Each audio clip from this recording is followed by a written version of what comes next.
ozgina nokamtarlik qilaman. 2024-yilda trifle biznesini trendga chiqardim. Sizlar ham menimcha fikrimga qo'shilsanglar kerak. Kelinglar bugun o'sha mashhur X-loyli qulupneli trifle'imni retseptini bo'lishaman. Sizlar ham trifle sotib kattagina daromadga ega bo'linglar. Biskvitini retseptini to'liq yozib qoldiraman. Endi kremini tayyorlashni boshlaymiz. Har doimgidek meni eng sevimli Kalix savdo belgisini krem chizi va 33% slivkisidan foydalanamiz.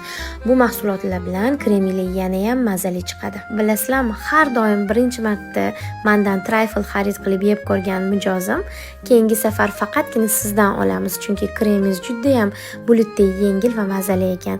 Mevalari ham ko'pgina ekan, biskvitlar esa sochniy deb haqqoniy otziv qoldirishadi.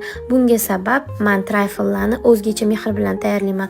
Masalliqlarni ayamayman va har bir mijoz uchun sveji tayyorlanadi. Men retseptini berdim, sizlar ham tayyorlab ko'ringlar. Bitta like bosib qo'yinglar endi.